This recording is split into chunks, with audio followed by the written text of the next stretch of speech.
আমাদের চাহিদাগুলোকে সীমিত করার চেষ্টা করতে হবে, চাওয়াগুলোকে সংক্ষেপ করার চেষ্টা করতে হবে। একজন মুসলমান দুনিয়াটা যেহেতু তার জন্য তেমন গুরুত্বপূর্ণ না আখিরাতের তুলনায়, সেজন্য দুনিয়াতে আমি খেয়ে পরে কোনো মতে বাঁচার ব্যবস্থা হয় কিনা, জান বাঁচার মতো ব্যবস্থা হয় কিনা, এই চেষ্টা করতে হবে।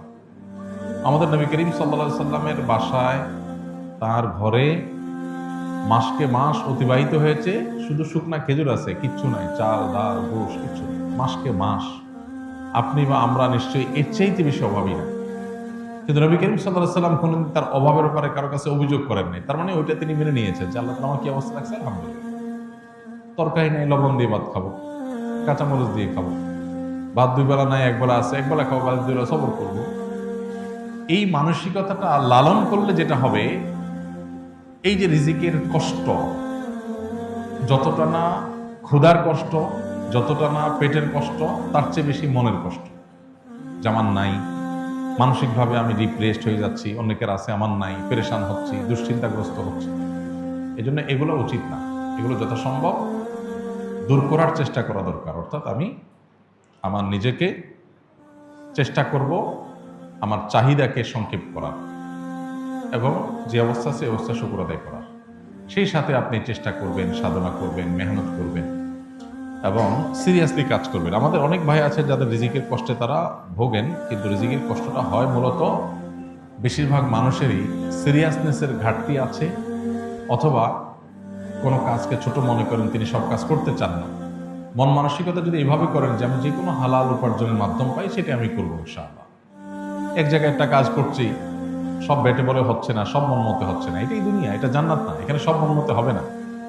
আপনি মনে করছেন অন্য অনেকে কাজ করছে, তারা কত শান্তিতে আছে। আপনি যাদেরকে শান্তিতে আছে মনে করছেন, হয়তোবা তারা অনেকে অনেক অশান্তিতে আছে, আপনি জানেন না।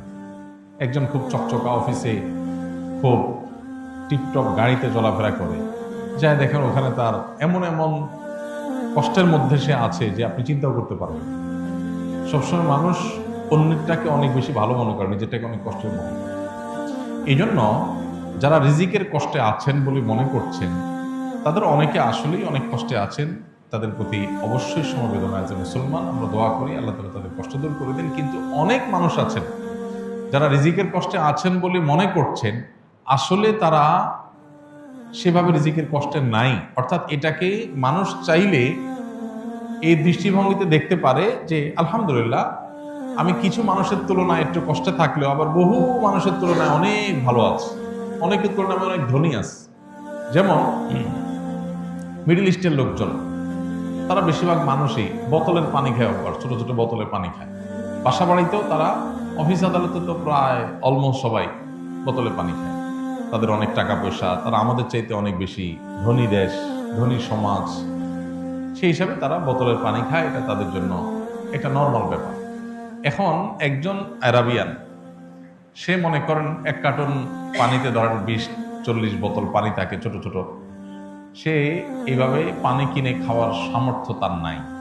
সে গ্লাসে করে ঢেলে ঢেলে বড় জার থেকে নিয়ে তারপর পানি খায়। সে নিজেকে কিন্তু গরিব মনে করে, কারণ তার আশেপাশে সবাই বোতল খুলে ডকডক করে পানি পান করে, সেটা করতে পারতেছে না। সে কিসের পানি খায়? ফিল্টারের পানি, জার থেকে পড়ে সেখান থেকে সে পান করে। অথবা ফিল্টার করাও লাগে না, তাদের দেশে সব পানিগুলা জারের পানি ফিল্টার করাই আছে, ওইগুলা খায়, মগ দিয়ে খায়। তো মগ দিয়া যে খায়, এটা তার কাছে অভাবই মনে হয়। আহারে, আমি গরিব মানুষ, আজকে ওদের মতো টাকা থাকলে আমি বোতল খুলে ডকডক করে গিলতাম, একটা খাইতাম, ফালা দিতাম, আরেকটা ধরতাম। আমি পারি না, এই জন্য আমি ওই ফিল্টার করা যে জারের মধ্যে পানি থাকে, ওই জার থেকে ঢেলে ঢেলে খাই। এটা হলো গরিবের অবস্থা। আমাদের দেশে সেই গরিবের যদি আপনি তুলনা করেন যে পানি ফিল্টার করা লাগে না, সব ফিল্টার করা আছে, শুধুমাত্র ডাইলা খাওয়া।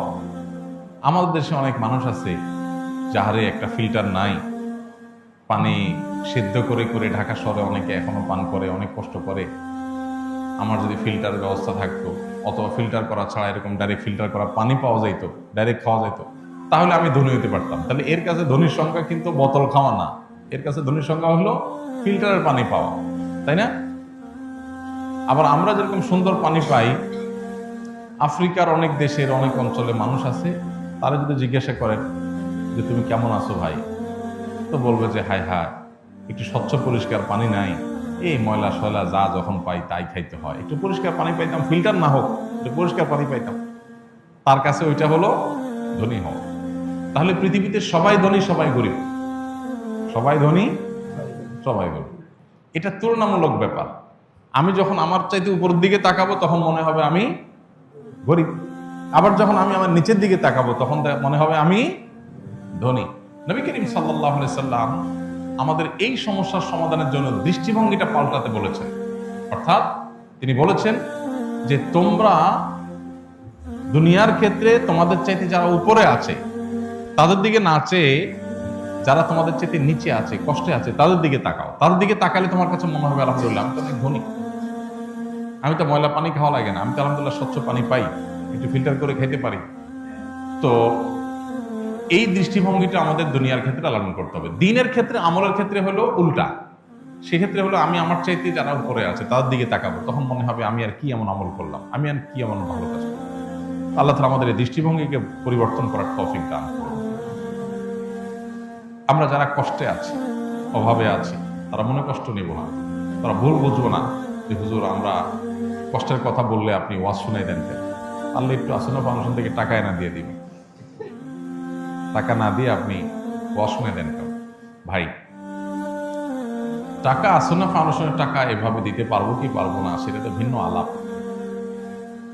কিন্তু টাকার চাইতে বড় সলিউশন হলো এই মানসিকতার পরিবর্তন। এটা হলো আসল ট্রিটমেন্ট, স্থায়ী ট্রিটমেন্ট। টাকা আজকে দিলাম আপনাকে আমি বা অন্য কেউ দিল, আপনার সমাধান হলো, সমাধান আবার সমস্যা আসবে, আবার সমস্যা হবে। মানসিকতা যদি পরিবর্তন করে নেন দেখবেন যে আপনার ট্রিটমেন্ট নিজেরটা নিজে করতে পারবেন। বেশিরভাগ ক্ষেত্রেই মানসিকতা পরিবর্তন করে আমাদের অভাবে আসি যে এই মানসিকতাই দূর করা সম্ভব। আমি অভাবে নাই, আমি অভাবে নাই আলহামদুলিল্লাহ, বহু মানুষের তুলনায় আমি ভালো আছি আল্লাহ শুকর। তাহলে আপনার মানসিকভাবে যে কষ্টটা এটাই দূর হয়ে যাবে।